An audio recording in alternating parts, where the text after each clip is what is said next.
Hello बच्चों, the question says solve the following set of equation using Cramer's rule above and remark about their consistency.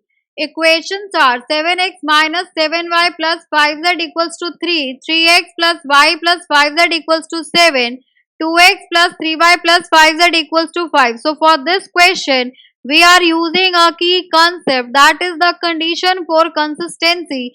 तो यहाँ पर delta is not equals to 0 for consistent solution. तो जब भी आपके solution consistent होंगे, in that case your delta should not be equals to 0. अब यहाँ पर देखो, डेल्टा इज इक्वल्स टू, यानी कि d1 आप कह सकते हैं, d की वैल्यू हो जाएगी आपके पास, मैट्रिक्स विल बी 7 3 एंड 2. ये हो गया आपके पास -7, यहाँ पर आ गया आपके पास 1 एंड ये हो गया आपके पास 3, यहाँ पे आ गया आपके पास 5 5 एंड 5. यहाँ तक कोई इश्यू नहीं है. अब देखो, यहाँ पर इसकी वैल्यू फाइंड आउट करनी है, तो यहाँ पर एक प्रॉपर्टी अप्लाई कर ले तो थोड़ा सा इजी हो जाएगा. अगर मैं C1 को चेंज कर दूं, ऑपरेशन करते हैं यहाँ पर, C1 changes to C1 plus C2 कर दूं, तो यहाँ पे आपके पास 7 माइनस 7 करेंगे तो 0 हो जाएगा, ये 4 हो जाएगा, यहाँ पर 5, this will B -7, this is 1, this is 3, यहाँ पर हो जाएगा आपके पास 5 5 एंड ये हो गया आपके पास 5. ठीक है, अब यहाँ पर इसको डी रख लीजिए. अब इसको सॉल्व करेंगे तो यहाँ तो 0 आ गया एंड माइनस हम लेंगे, यहाँ पे ऑलरेडी माइनस है तो माइनस माइनस प्लस हो जाएगा, 7 आ गया, 5 4 20 हो गया, माइनस 5 5 25 हो गया, देन प्लस 5 हो जाएगा, तो यहाँ पर हो जाएगा 3 4 12, माइनस का 5 आ गया, तो यहाँ से आ गया 7 मल्टीप्लाइड बाय माइनस का 5 आ जाएगा, प्लस यहाँ पर आ जाएगा आपके पास 7, 5 मल्टीप्लाइड बाय माइनस का 7 प्लस 7 हो जाएगा, तो यहाँ से आपकी d की वैल्यू आ गई 0. तो d 0 हो गया, तो यहाँ पर इसका सॉल्यूशन क्या हो जाएगा, इनफाइनाइट मैनी सॉल्यूशन भी हो सकता है और नो सॉल्यूशन भी हो सकता है. तो यहाँ पर आएगा 4 फॉर d इक्वल्स टू 0. या तो आपके पास क्या होगा, या तो आपके पास होगा इनफाइनाइट मैनी सॉल्यूशन, ठीक है, या फिर आपके पास होगा नो सॉल्यूशन, कोई सॉल्यूशन नहीं होगा.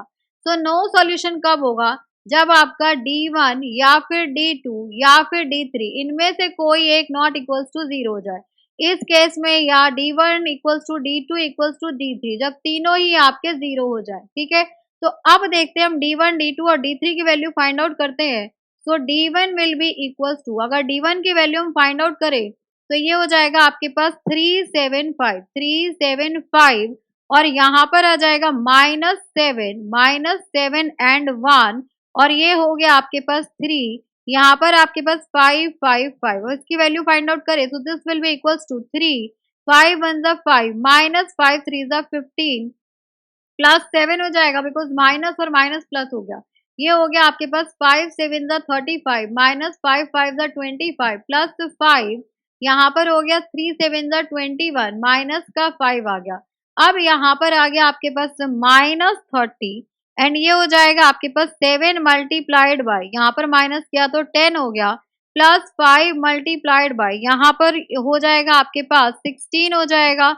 ठीक है, तो यहाँ पे वैल्यू आ गई -30 प्लस 80, 16 पंजे 80 प्लस 70 हो गया, तो यहाँ वैल्यू क्या आ जाएगी 150 माइनस का 30, तो यहाँ से वैल्यू आ गई आपकी 120, that is not equals to 0. Not equals to 0 हो गया.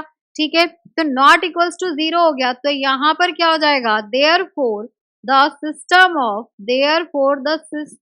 Of equation has no solution, कोई सॉल्यूशन नहीं होगा, बिकॉज D1 भी क्या आ गया आपके पास, D1 आपके पास आ गया है 0. ठीक है, D1 इज इक्वल्स टू 0. तो फॉर दिस क्वेश्चन अगर हम कंसिस्टेंसी की बात करें तो ये आपका कंसिस्टेंट भी नहीं है, इनकंसिस्टेंट है एंड नो सॉल्यूशन है. So hope you understood it very well. Thank you so much. Best of luck.